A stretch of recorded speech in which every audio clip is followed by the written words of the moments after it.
Assalomu alaykum hurmatli kanalimiz tomoshabinlari hamda bizni muntazam oshib kuzatib borayotgan hurmatli tomoshabinlar.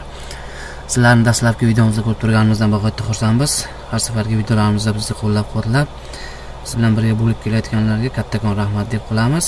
O'ylaymizki, bu safargi uy proyektimiz ham, bu safargi videomiz ham sizlarga juda ham ma'qul keladi degan umiddamiz. Eslatib o'tamiz, agar kanalimizga birinchi bo'lsangiz, albatta podpisatsiya hamda qo'ng'iroqcha tugmalarini bosib qo'yishni unutmang. Shunda biz chiqarib olayotgan videolarimiz va shunday chiroyli uy proyektlarimiz sizlarga birinchilardan bo'lib yetib boradi. Uyimiz haqida fikr va mulohazalaringiz bo'lsa, albatta kommentariyada kutib qolamiz. Biz albatta sizlarga javob berishga harakat qilamiz. Agar uyimizni chizmasi batafsilroq kerak bo'lsa, Telegram kanalimizga o'tsangiz, biz albatta sizlarga tashab beramiz. Uy proyekt zakaz qilmoqchi bo'lsangiz, video davomida WhatsApp hamda Telegram nomerlarimizni qoldiramiz. Bemalol bizga aloqaga chiqishingiz mumkin. Demak, hurmatli obunachilar, bugun sizlar bilan ko'rib chiqadigan uy proyektimiz qishloq sharoitiga juda ham mos keladigan 5 xonalik hamda kattaroq ayvonlik G shakldagi qishloq sharoitiga mos bo'lgan uy proyektini ko'rib chiqamiz. Qishloq sharoitida hozirgi kunda asosan mana shunday ayvonlik hamda G shaklda uy proyektlarini insonlar qurmoqda. Sizlarning e'tiborlariga hozir shuni razmerlari hamda xonalarini, kvadratlarini aytib o'tamiz. Demak, biz boshladik. Ko'cha tomondan uyimiz razmeri 18-12 ni tashkil qiladi. Yon tomondan, ya'ni qo'shni tomondan 1582, mana bu yuqori tomondan 7 metr 2 sm hamda mana bu tomondan esa 7 metr 2 sm ni tashkil qiladi. Hurmatli obunachilar, bu uyimiz ham har safargi uy proyektlarimizdek bemalol 4 metr bolol yordamida yopishingiz mumkin. Uyimiz asosan 5 ta xonadan iborat hamda darvozaxona va ayvondan iborat. Demak, razmerlarga keladigan bo'lsak, mana bu darvozaxonamizdan boshlasak, darvozaxonamiz razmerlari 328 ga 660 ni tashkil qiladi. Kvadrati esa 21,6 metr kvadratni tashkil qiladi. Hamda shu darvozaxonamizni o'ng qo'l tomonida 20,3 metr kvadratlik 328 ga 618,5 ni tashkil qiladigan bu yerda mehmonxonamiz joylashgan. Mehmonxonamizga mana bu o'rta eshikdan ikki tomondagi zinapoya orqali kiriladi. Hozir 3D ko'rinishda ham bemalol ko'rishingiz mumkin. Demak, biz keyingi hujralarga o'tadigan bo'lsak, keyingi 4 ta hujramizga mana bu ikki tomonlama zinapoyamiz orqali kiriladi. Mana bu yerda mana mishkaning yo'nalishiga qarasangiz, bu yerda stum qo'yganmiz.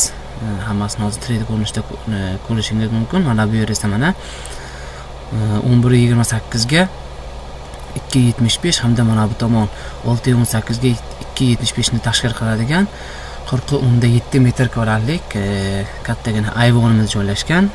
Endi batafsilroq shu ayvon haqida aytadigan bo'lsak, ko'p insonlar aytishi mumkinki, ayvon ko'p kvadratni egallaydi, kerak emas deyishi mumkin. Albatta, hozir qishloq sharoitida ayvonli uylarni ko'p quradi, asosan quyoshga qaratib.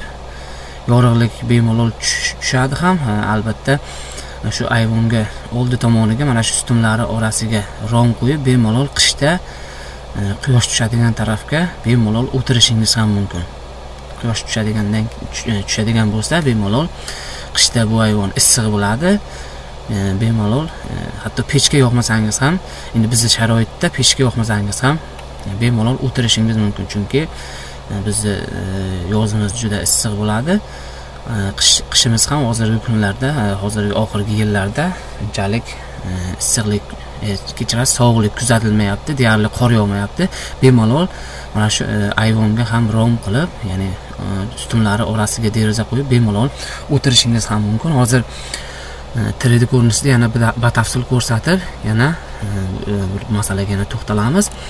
Demak, mana bu hujradan boshlaydigan bo'lsak, 4 ga 328 ni tashkil qiladigan 13,5 metr kvadratlik bu yerda bitta spalnimiz, ya'ni yotoqxonamiz joylashgan. Albatta, buni o'zingizni nima desak, o'zingizni sharoitingizga qarab kattalar yoki bolalar xonasi qilishingiz mumkin. Hamda shu yotoqxonamiz yonida 2,8 metr kvadratlik dushevayamiz, ya'ni yuvinish xonasi joylashgan. Mana bu yerda esa mana shu mana shu mana shu 3 ta hujramizga 2 ta yotoqxona hamda bitta dushvayiga kiradigan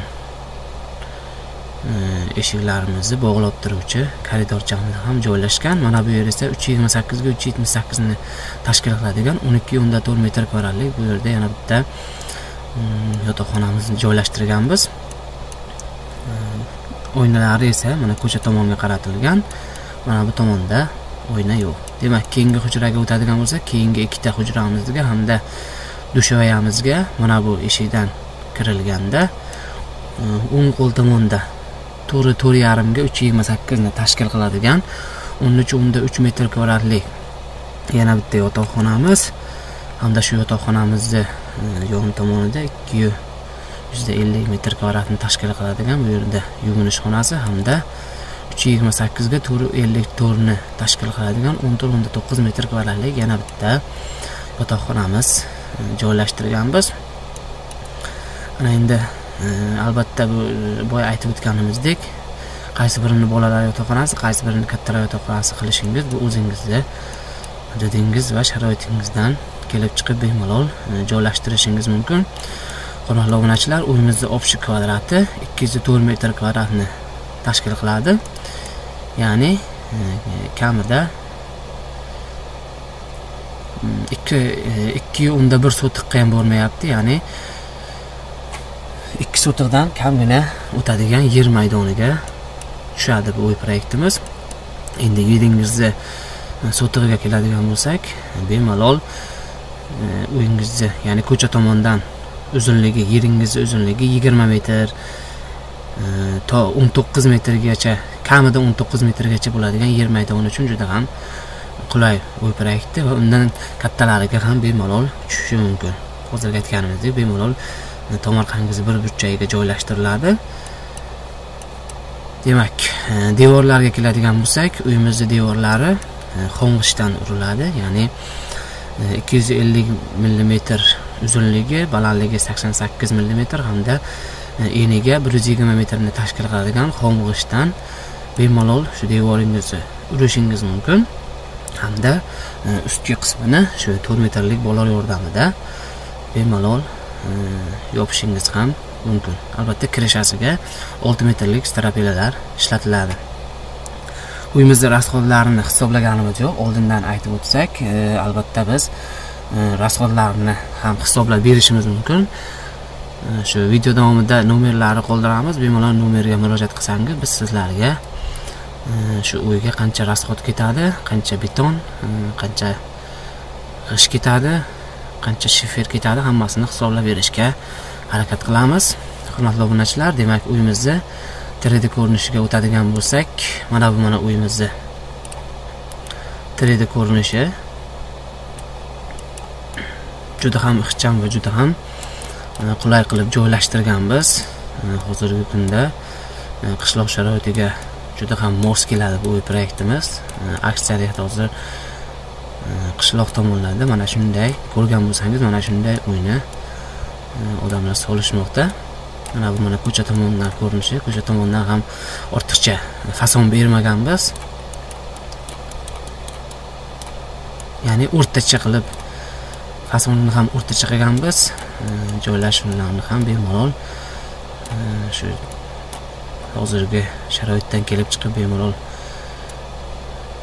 quradigan qilib joylashtirdik. Mana yuqoridan planirovkasini ham ko'rishingiz mumkin bemalol. Mana bu boyaga aytib o'tgan ayvonimiz. Aytganimizdek, mana bu yerga biz derivyani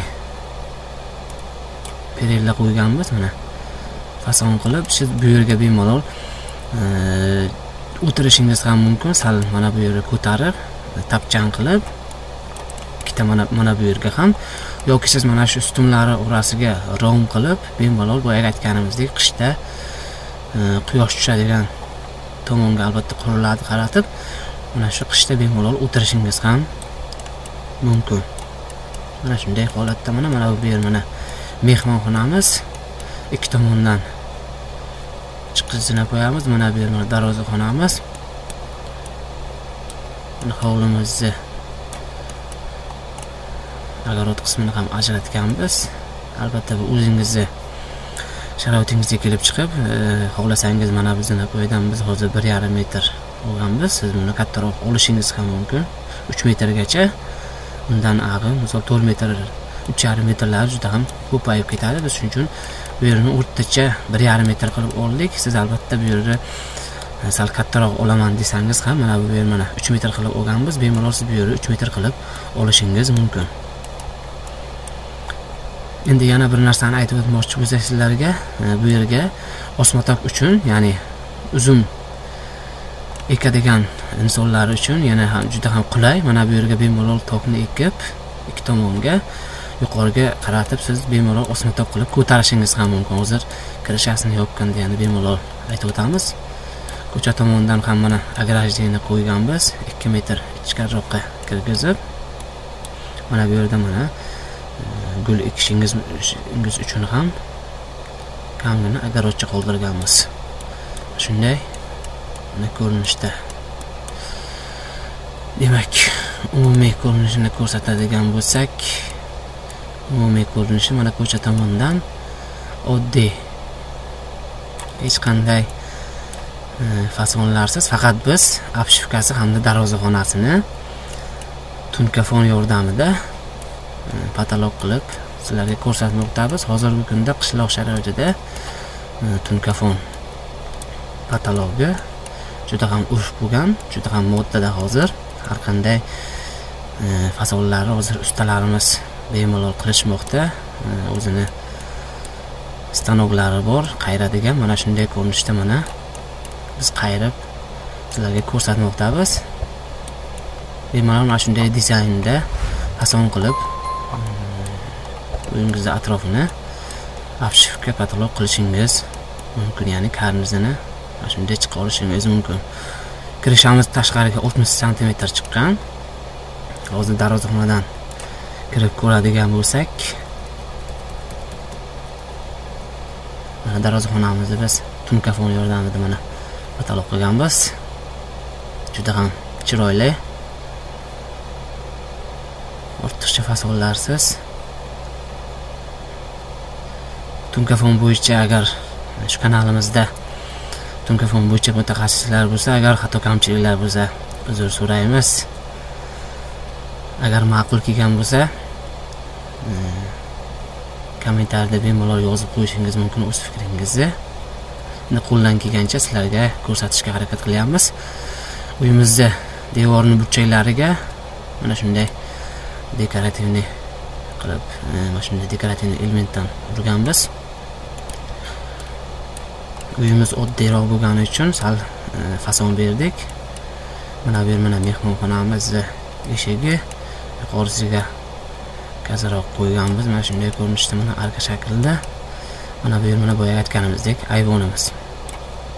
Ayvonimizga ustunlari hammasi mana bu yuqoridagi balkalar deriganli, ustunlari ham 7 ga 15 lik bolordan qilib qo'yganmiz ustunlarni.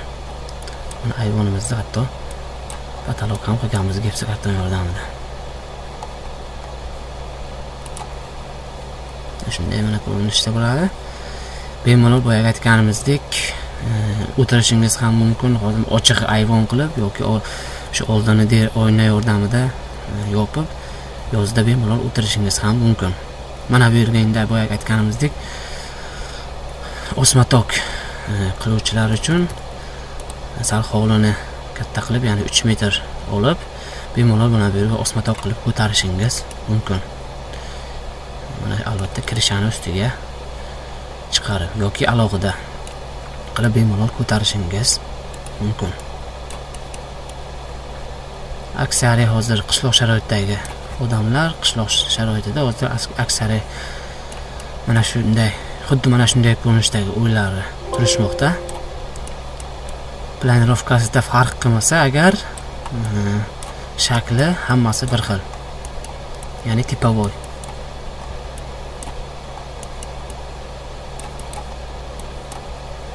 Hurmatli obunachilar, bugun sizlarga qisqacha mana shu uyimizni tanishtirib o'tishga harakat qildik. Agar eslatib o'tamiz, agar kanalimizda birinchi bo'lsangiz, podpisatsiya hamda qo'ng'iroq tugmalarini bosib qo'yishni unutmang. uy piraklari kerak bo'lib qolsa agar video davomida nomerlarimizni qoldiramiz. Bizga bemalol aloqaga chiqishingiz mumkin. Uyimiz masalasida savol va mulohazalaringiz bo'lsa, o'z fikringizni albatta kommentariyada kutib qolamiz. Kanalimizdan uzoqlashmang. Keyingi videolarimizda ko'rishguncha deb qolamiz.